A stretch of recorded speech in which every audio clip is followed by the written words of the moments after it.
De parole. En tout cas, je pense que ce qu'on a vu se passe de commentaires, euh, se passe totalement de commentaires. Moi, je dirais même que je ne comprends pas comment vous arriviez à faire autant de choses. Et autant de, c'est absolument extraordinaire. Et ce qui est intéressant, évidemment, c'est que ça procède de, c'est une sorte d'expérimentation, de laboratoire dans lequel sont réunis un peu tous les possibles.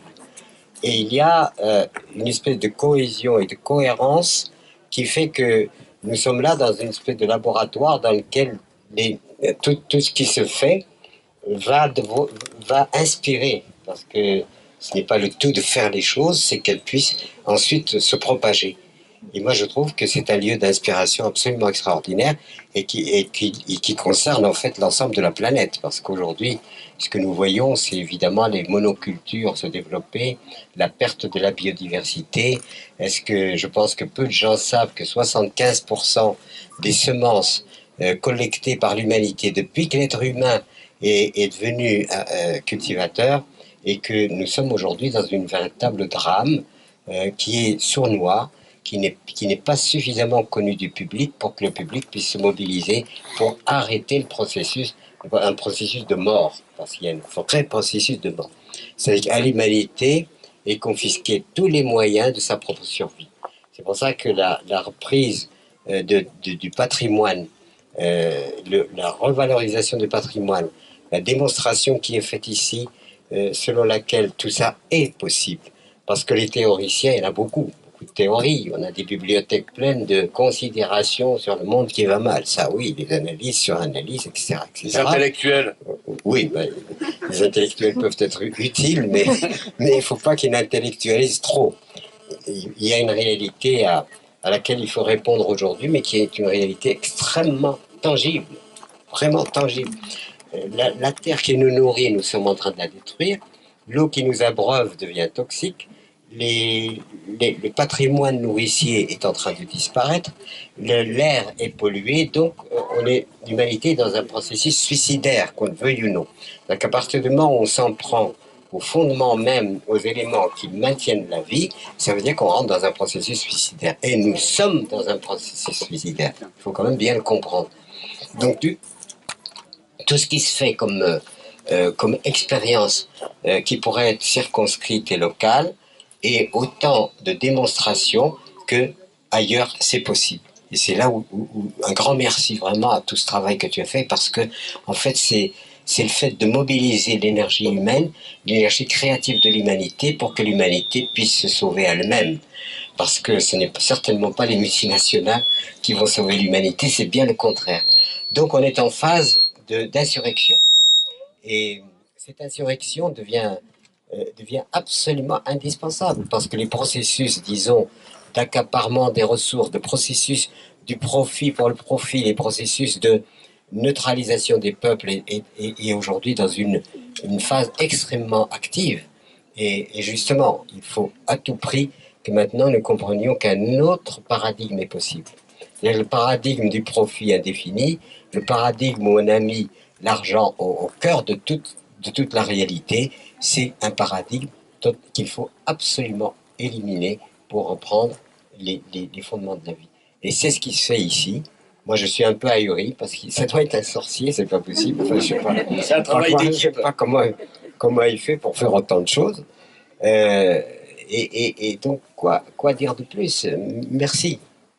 Merci. Merci à toi puis, de on propager essaye, ces idées. Voilà, moi je suis placé maintenant sans l'avoir recherché, dans une problématique un peu mondiale, parce que de par la démarche que j'ai pu avoir depuis des années, les problématiques que nous posons, on se révèle être mondiales et que l'ensemble de la planète est à repenser dans son mode de fonctionnement.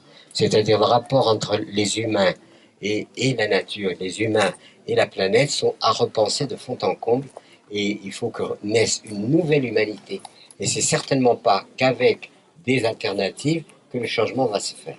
Un homme nouveau doit aujourd'hui naître, et cet homme nouveau doit mettre l'humain et la nature au cœur de ses préoccupations, et non pas le produit national brut. On n'a rien à foutre du produit national brut, je veux dire. Ça nous fait une belle jambe d'augmenter le produit national brut, d'autant plus que en augmentant le produit national brut, ça ne se traduit pas forcément par la création de l'équité.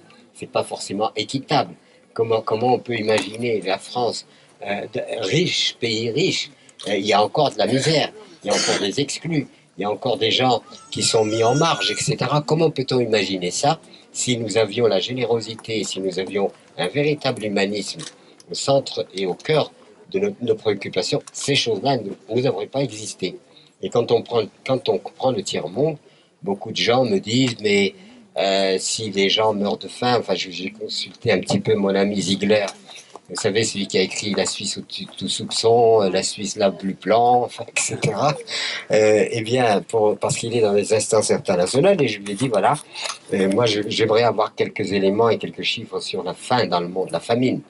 Dans le monde, il m'a dit, bah, toutes les 7 secondes, il y a un enfant qui meurt de faim. Voilà. Ça ne veut pas dire pour autant qu'il faut rentrer dans le fait que l'humanité doit proliférer, parce qu'il y aura un moment de déséquilibre. Si on est dans une prolifération beaucoup trop importante, évidemment, il y aura des équilibres entre la capacité de la planète à assumer les habitants.